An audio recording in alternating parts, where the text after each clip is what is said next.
I'm Gene Grant here at the table with this week's Line Opinion panelists. We have time for one more topic. It's a pretty good one. Now, what do people outside of New Mexico think about Albuquerque? Very interesting question. Breaking Bad. There you go. That would be one.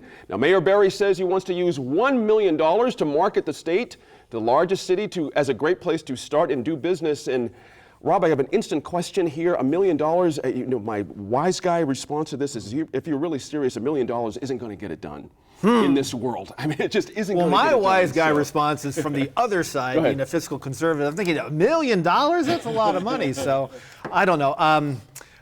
My thoughts about this are that, it'd be great if Albuquerque can improve its profile. Yeah. But the question I've got is, first of all, I find it very interesting that the $1 million is coming from the clawbacks from Shot Solar, which was a failure. Right. And at least Albuquerque got some money back. The state of New Mexico only got a little bit back. We got $5 million, I think. Right. Yeah. So that's one thing just to start off. The other question I've got is not to rain on the parade. Is apparently they're going to try to get more entrepreneurs here. But as we talked about in the previous segment.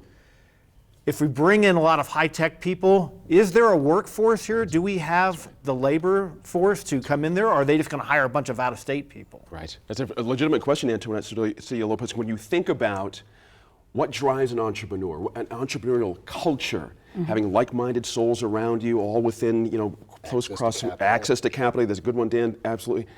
You can say Albuquerque's great all you want. We have to prove something on the other end, don't we? Something has to be going here. I think that's true, but things are going when people come. I actually have two people that I've hired recently at my agency. One came from New Orleans, and she loves it. She just thinks this is an amazing place. And the other came from Gallup, and is just really pleased. And so, there are great things, and so I like the idea of marketing. But your point is very well taken. We have to have something to market, but we do. What do you make about the $1 million? Would that work for you? Again, depending the details. Maybe is it on the cheap internet stuff, cheaper? I don't know. $1 million isn't a lot for a national marketing campaign. It's not very much. It really isn't. But Daniel, the mayor mentioned San Francisco specifically. Expensive media market. There's a lot of noise you got to cut through. $1 million buy in San Francisco doesn't go very far. I think they're barking up the wrong tree. I think right up the road from us is the perfect place to go. It's Boulder, Colorado. Boulder is the new Silicon Valley. It is booming up there. They also have, from what I understand, they have an internal quota that once you exceed 500 employees, you have to leave Boulder. Wow. They don't let you stay. These guys are starting, the whole concept is it's an incubator. They get these businesses up and running, and once they get big enough, they move out of Boulder. Why don't we run up to Boulder and say, we'll take you from anything from 501 to 1,000 employees, welcome to New Mexico. Because if it's high tech, we have access to the labs, we have access to defense, we have access to White Sands, we have access to getting stuff across the border through Santa Teresa. I am just tired of elected officials in the state completely missing the mark at what we should be going after. Right. We need to decide who we are, and we need to figure out who we're going to be, and we need to invest the money to go become that person. We have an opportunity, whether it's oil, gas, defense, high tech, we have that capability. We may not be training the kids coming up, but we have shown in places like Roswell, at ENMU Roswell, where they brought in AMR, and they, in a matter of weeks, gave them a certificate program that these kids could come in. They were the only school in the country that gave an AMP, airframe maintenance certificate, that you got your working hours while you were getting it. CNM has shown the ability to work with Intel. We have the tools, but I think, if you go spend $1 million to put your face on a billboard or buy tickets to go to the 49ers games and tell people you're going to take them take them out, you're not going to have any success. We've got to get serious about who we are. You had to bring up Boulder. You know why that's a pain point for me? There's a ton of Albuquerqueans doing their thing in Boulder right now. A ton of them that left us because of that very thing you just said. There was more opportunity, Laura Sanchez Reve, in a smaller community. That's what really kills me here. Well, and one of the things that I sort of have to question and take issue with on this is why the focus on marketing to bring people here. I think there's a lot of small businesses here that need, some help, that need help with marketing, need help with advertising, need, a lot of just, professional help that might really take them to that next level where they could start to create additional jobs, and also training entrepreneurs. I think that's a really important, and not just the high tech area. I think we do have a very strong focus, and a lot of the the tax subsidies are focused on high tech, but there's a lot of other types of businesses that could benefit and really create a strong economy.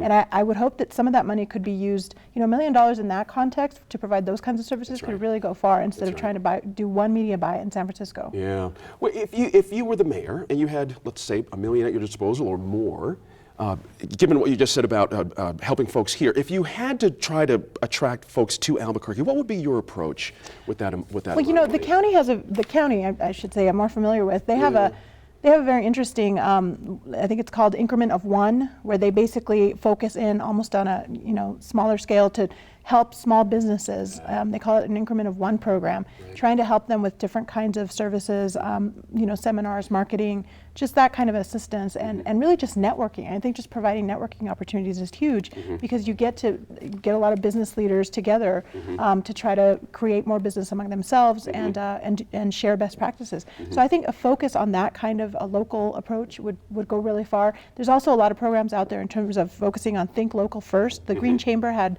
some really strong programs along those lines, and I think down in Las Cruces they've seen some success, as well as in Taos, and the Albuquerque Green Chamber is also working on something similar. Yeah. I think Albuquerque's done a horrible job, Gene. That what it has to do, though, and Laura's right, is if they really want to make a difference starting out, start investing in local businesses. Sure. I've talked to a number of entrepreneurs that have brought ideas to this city, to this county, and to this state, and they are pushed back.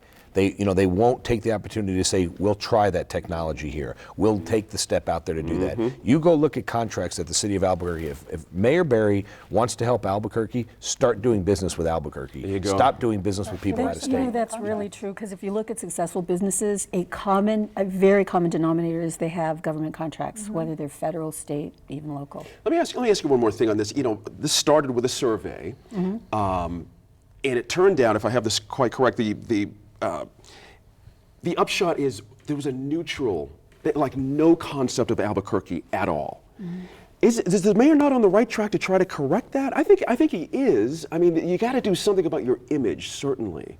But can money solve that problem when 47% out of... Exactly. You have to have something to sell. Okay. So I think Laura makes a really good point. It's like, yes, you can put a facade out there, but you have to have the reality for when people come. And there are some strong things about Albuquerque that we can just make stronger. Right. I think you're right on track with the local. I think you also have to play to your strengths. Okay.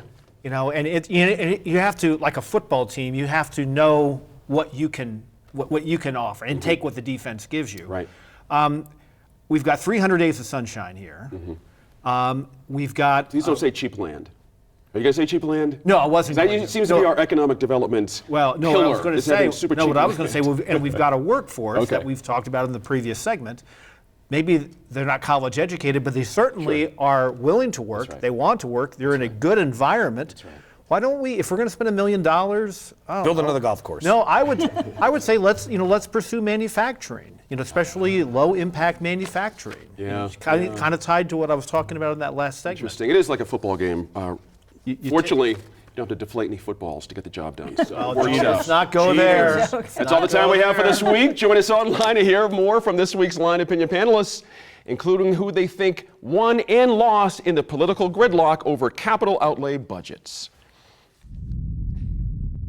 I'm Gene Grant. As always, we appreciate your time and your effort to stay informed and engaged, and we'll see you next week in Focus.